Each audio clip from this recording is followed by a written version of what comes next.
Check this out. This is the Sayburç man. The enclosure is now open completely. They've removed the houses. But one of the most interesting discoveries is this, which is one of the central T-pillars. So we're going to be going underground once more.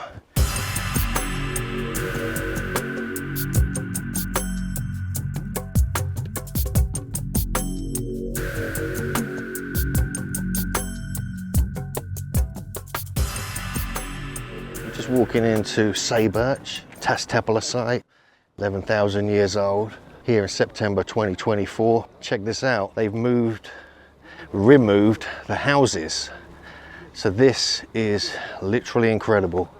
So the houses that we've been visiting for several years have been completely removed. Oh my God, this is insane. We're now going to be able to see the kind of entire enclosure. So we're just moving in from one enclosure, the smaller enclosure, just on the outside. And now we're walking into the main one. So check this out. This is the Sayburç man. The enclosure is now open completely. The houses have gone. We're here in September 2024, and you can see it now in all its glory. And even behind us, we have one of the central T-pillars is now being proven to exist. It's right there. The rest of it behind hasn't been exposed yet, but here we have the man holding his phallus. We have the two leopards with the jumping man and the bull or auroch over that side as well. So this is just remarkable to be here and witness this for the first time without a huge building around it. You can see the carvings here. They've moved everything out of the way. They've got these sandbags up just to protect, make sure nothing falls down on here. They've even uncovered the great big hole as well here. But one of the most interesting discoveries is this, which is one of the central T-pillars. Now the other one should be probably over here somewhere, and interestingly there's something over there, another potential T-pillar, which suggests possibly that there could have been 4 T-pillars in this enclosure. Now we're not sure about that, but for now this is the Sayburç panel. This is what it's all about. And now they're going to excavate all this and reveal the geometry of the enclosure, which is going to be something special when it's all done. And you see these you can see these indentations on top clearly now, probably where T-pillars went. These almost look like seats. You've got a few cut marks here, all above the head here. You've got 2 cut marks here. You've even got 2 cut marks on this side as well, which we couldn't see before, as well as this. Obviously this is all just very lightly carved. It's not as 3D as the main guy here with the kind of holding his part with the V-neck, but still it's really quite impressive.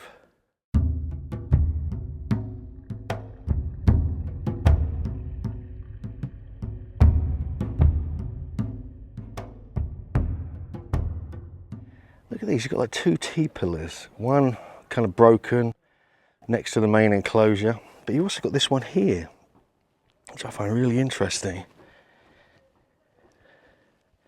So if that was behind it, could there have been 4 T-pillars in the centre like we find in some of the enclosures like Göbekli Tepe and Karahan Tepe? And if that's so, where are the ones that should be over here?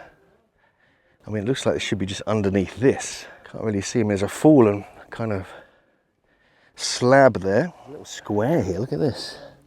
Just in the rubble in the main enclosure. You've got walls here. Now, I believe these are all later additions. So that is it. So that's the other edge, potentially, of the, but here it's just like compacted dirt. That continues. See, number 11, I think they've marked it. And it looks like it continues around here. There you go, you can just see the shaping of it just there. So that could be one of the T-pillars. Could be one of the ones that's kind of up there as well, you know, that we found at the site previously. We've got a large stone in the ground there. Got quite a large stone here as well, look at this. So there's a large kind of squared block. It looks more like the foundation of the house that may have been built here, obviously. Almost like a pavement here. But really all of this needs to be removed, because obviously originally it would have all been like this beautifully created enclosure which we see here. Well, this is just so impressive just to be here. Now they've moved the house here at Sayburç, Amazing carvings here, and more is being revealed. We've got a central T-pillar over on that side. We've got the opposite edge. You can see the bedrock, so they're going to move all this, and we're going to know for sure. But it looks like it's a giant ellipse from what we can see so far.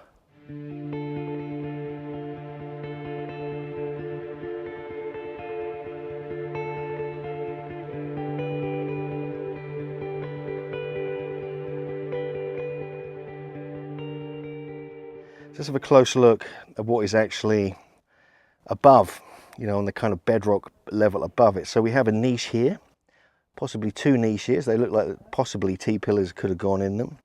Then we have this large kind of almost like a seat. And then as we go around, it's just rough hewn bedrock. Obviously you can start to see the carvings below. But above here, look at this. So this is almost like a pool or some kind of seat. I mean, maybe a large slab of some sort carved was placed on there, and it would have actually extended the narrative scene below. It could have been something that extended the narrative scene. You know, it could have been something carved on that. But also, just here, just above the tail of the leopard, we have a definite cut mark, and we have potentially another cut mark just there, just to the left of the head. And then if we go to the other side of the head, we have the two cut marks that we could see before.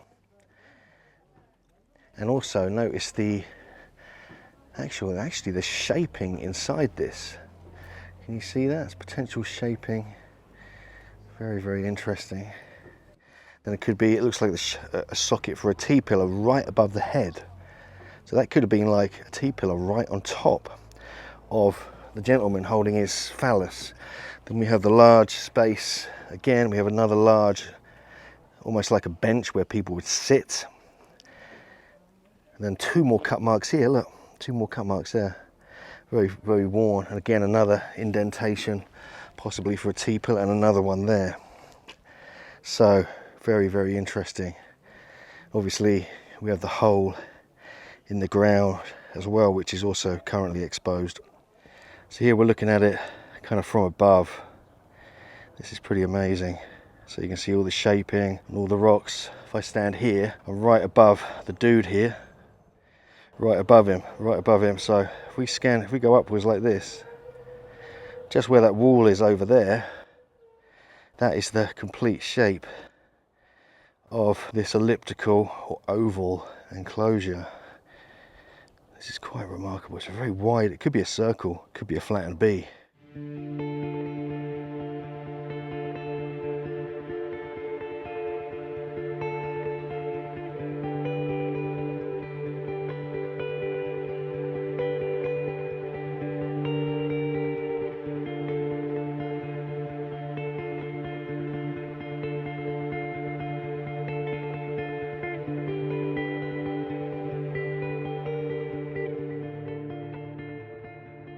So we've got two giant holes in the ground here. Look at this.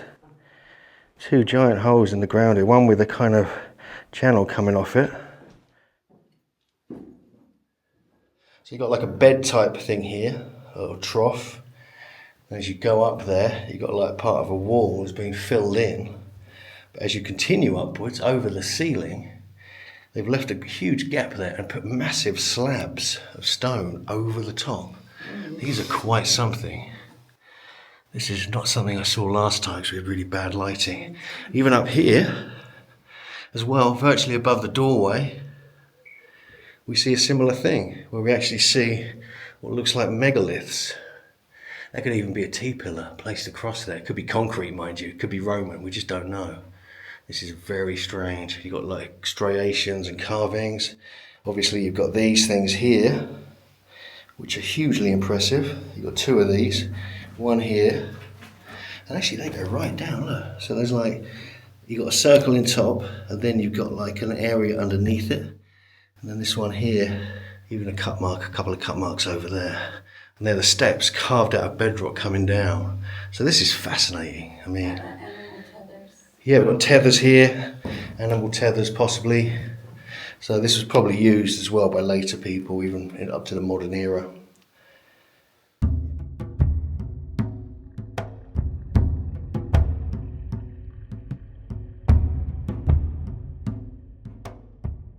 So you've got this whole thing here that goes all the way up to the floor. You can see light coming in.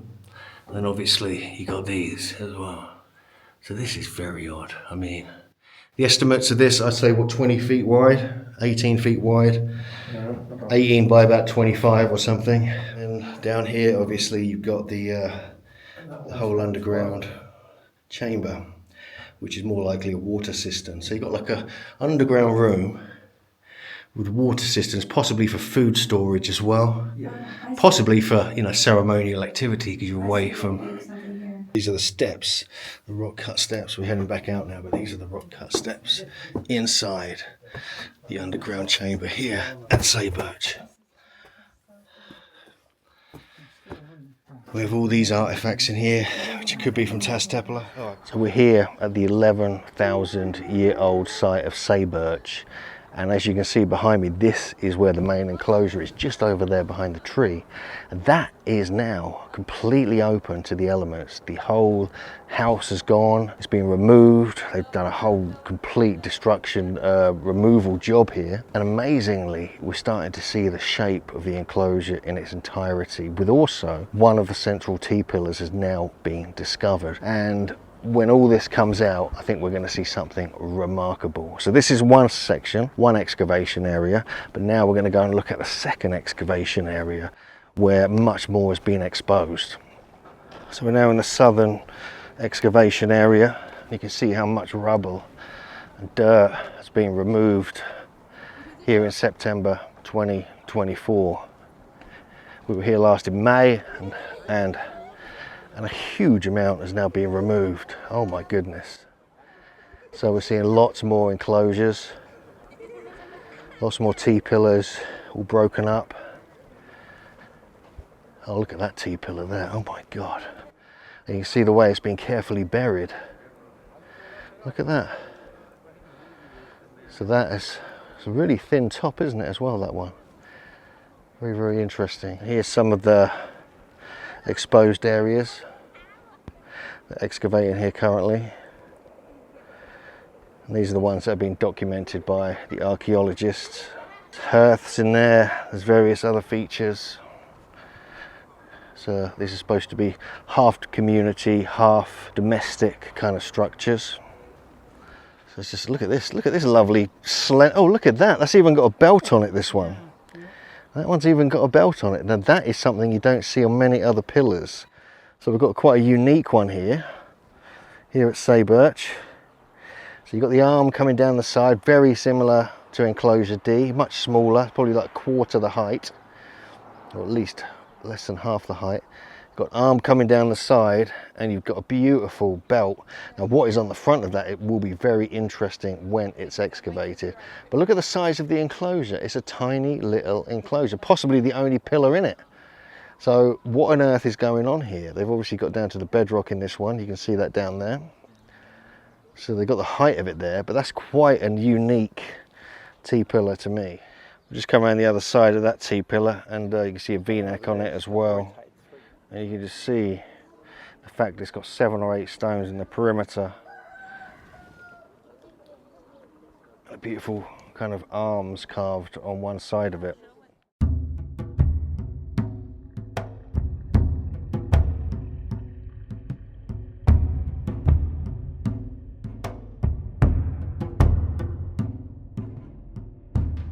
So we've got a beautiful, newly discovered lion carving right on the side of this beautiful pillar here. Look at that. Something like very similar to what we see on the uprights, the bedrock uprights at Karahan Tepe. We've got another enclosure here, just carved from the bedrock. Beautiful features and grooves and dips, probably for T-pillars and other things.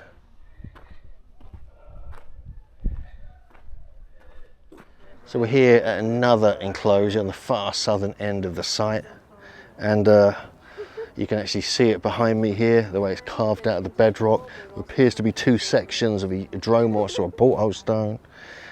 benches around it, cut marks, all the classic features that we find at Karahan Tepe and partly at Göbekli Tepe as well. But now we're seeing it stretch across the land here at Sayburç, suggesting this is another mega site. It's not just one small settlement. This seems like it's one of the larger sites of the area.